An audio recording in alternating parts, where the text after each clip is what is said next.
Greetings viewers, welcome back to Kenny Chan channel aka 讲车仔.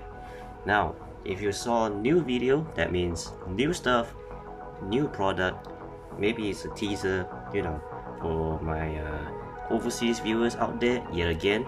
So without further ado, let's get into today's topic. And today's topic is actually really special because this car, technically, the model itself did release before, but it's a different twist this time. So the model that I'm talking about is this. Oh, right. So you can take a look.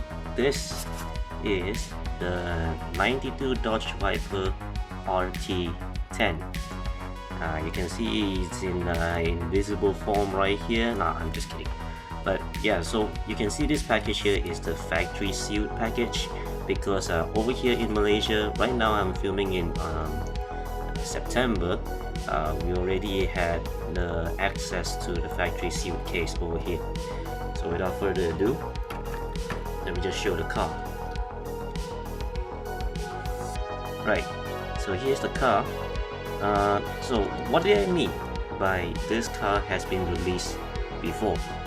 Well, that's because technically the 92 Dodge Viper RT10 has an older casting, which also just so happens to release same year as this year. We have the older casting, we have this newer casting, and the way you can tell them apart is that the older casting has a bigger wheel. The proportion is slightly off because it's a 90s / mid 2000s casting. So the proportion is not that right back then. So Hot Wheels decided, you know what, since we had this new 3-spoke wheels right here, why don't we just do a brand new model to fit in the design of the 92 Dodge Viper, which as you can see here is in its very signature form, because this car, when it was released brand new back then in the promotional photos and all whatnot, and the main theme color for this car is red, presented by Carroll Shelby himself. And this car in its red form, convertible 3-spoke wheels, that's how it looks like in back in the 90s. So fun fact about the Dodge Viper. So the first gen Viper is powered by a V10 engine, and with its side exhaust right here, as you can see, both sides had their side exhaust. This car is very famous for being basically no frills at all. You don't have ABS, you don't have airbag, you don't have windows, you don't have roof, you have nothing. So this car is basically back to the basics as they should, as they said. Because according to Carroll Shelby, the Dodge Viper, especially this first gen one, is supposed to be like a sort of like an homage to the Shelby Cobra, which that car has no safety at all. And this is basically the same thing as well, no safety at all. And the interior is, well, the interior of this car, if you can see it slightly, well, if you take a look at the real car, especially shout out to Donut Media in their video of they test driving all the gen of the Viper, is that you can see the interior of the first gen Viper is very rough, because this car is back when in the 90s, when Dodge is not in that very how did I say, well reputation form. Back then they have a bunch of different sedans and bland SUVs like a Durango, Intrepid or anything. So when Dodge decided to release the Viper in 91, if I'm not mistaken, as a concept form, people went nuts. People was like, what? Since when Dodge decided to do this? So yeah, and this casting is perfect in terms of like capture the essence of the Viper, to say the least. Like the look of it, like that long hood on the front, and they include side mirrors as well this time. The last old casting didn't have any side mirrors, and the front end design is more sleek on this new casting. Now, do note that the grille, when you buy it stock in terms of like the Hot Wheels car, the grille is not painted in black. I just did the painted in black thing, so it looks more like a grille. And do also keep in note, like you see the way that the headlights and the badge, like if you want to buy a perfect Viper in terms of the Hot Wheels release one, you gotta check out the front. Sometimes the badge will be slightly off center and it would just throw you off, so you gotta look closely. The very easy way to tell is that you just measure your logo by looking at the center right here. So it kind of forms a straight line, so that's where you can tell, oh, it's a perfectly print one. So yeah, this car features like the headlight details, you got your hood vents right there, and then also you have the tail light print, which is slightly hard to see because it's in red color, and it says Viper RT on the license plate there, and your turn signals and everything. So a very basic car, a very basic release, but overall I think this is a major upgrade to basically the old Viper casting. So in terms of companion piece, yes, we finally reached that part of the video. So the companion piece for the Viper, actually I have a few. Some are controversial. You can leave your comments down below. So the first companion piece that I have, it may not be a perfect fit, but you will get what why I put them as a companion piece, and it's this one. Okay, so hear me out. The black one is actually the I believe 2007 Corvette Z06, the C6 Now people might think, wait a second, this Z06 is a different year than the Viper, and if you want to put the companion piece of the Corvette, you must put the later gen Viper, not this gen. If you want to put this gen Viper, you gotta have the C5 Corvette, right? So yes, that is true, but the thing is, Hot Wheels C5 Corvette casting is not that well in terms of my eyes. They recently released a C4, which is really good, and the C5 hasn't been updated yet, so I'm hoping to see a better C5 casting from Hot Wheels. So right now I have this Z06 right here, and you might think, wait a minute, did they have a full black release of the C6 Z06? Well, they don't. This one is actually one of the release where they had that gray stripe, like the Centennial edition, and I just make it all black, clear coated it, do some wheel swaps on it, and there you go. So the Corvette is also a very good representation in terms of American sports car, just like the Viper, and that's why I put them as a companion piece together. Although one is a V10, this is a V8, and this one is a convertible. This one, well, technically you can remove the top bit in the center, but I'm not so sure the Z06 Coupe had that function or not. So yeah, that's companion piece number 1. And a number 2 companion piece is actually this one. Yes, the FD RX-7. Now you might think, oh, not again, not another piece that doesn't really fit with the whole theme of the video.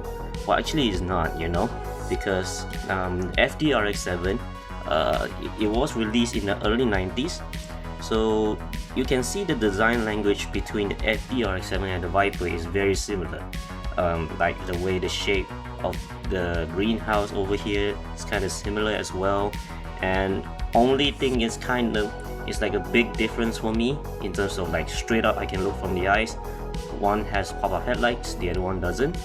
And let's take a look at this FD RX-7. This one is actually the first release of the FD RX-7, but I did something to it. Yeah, So I add the fog-like details, the grills on the front, and then the wheel swaps obviously, and the license plate at the back, and then the rear reflector lights as well. So this one is slightly not stock, sadly, but yeah, this one as a companion piece is actually not bad. You know, any release of the plain color FD-RX-7, it will be just a really good companion piece to the Viper right here. Also, side note, if you bought this Viper and then this stock wheel, I would suggest to keep this stock wheel as it is, even if you want to do a wheel swap, because honestly, 92 Viper 3-spoke wheel, there's nothing can get better than this now, does it, right? Unless Hot Wheels decided to release a Wheel Rider 3-spoke. Other than that, for now, I think just the stock plastic wheel 3-spoke, it will just fit just fine as the Viper design language. So yeah, this is the second companion piece. So it's like a curvy 90s sports car like companion piece, right? So okay, and then the third piece, the third companion piece, I think this would be much closer. Let me know if you agree in the comments. And it's this one. This is the Mitsubishi 3000 GT for the US, and okay, I think US viewers, you will know this as a 3000 GT or the Dodge Stealth, but over here in Asia we know this car as the Mitsubishi GTO.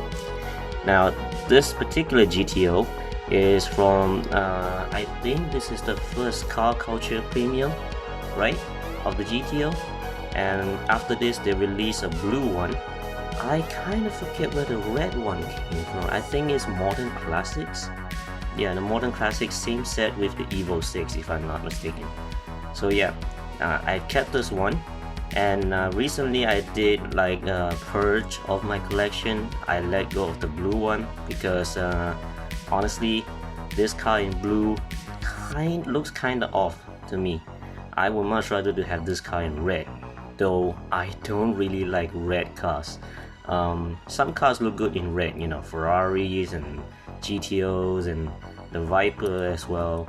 So yeah, this is a really good companion piece because this is also from the early 90s, 91, 92 to be exact. And this one features the pop-up headlights, details on the front. This is a premium car, so every detail comes stock except the wheels, because the wheels on the stock one doesn't really fit it to me. It's the old school 5-star spoke from Hot Wheels. Looks kind of small, and personally I think this wheel suits better. So this modern 5 spokes, that's why I decided to swap it in. And the license plate, it says Spicy GT. You can see, let me just focus it right here, and yeah, it doesn't really want, okay, now there you go, Spicy GT. So I think these two cars is actually a really good companion piece. Like if you want to do like a companion piece, these two cars are really good together as well. Although again, one is a convertible, the other one is not, and it's just that the 90s cars, they look really good together. Like if you put this alongside with the 3000 GT or the GTO with that FD-RX-7, now it would be a bonus if you have the FD-RX-7 in that I think it's a Kroger exclusive red color. If you had the red FD-RX-7, man, this trio would be looking good now, isn't it? Right? But yeah, sadly I don't have that red RX-7. All I have is the blue RX-7, the red GTO, and of course the star today, the red 92 Dodge Viper.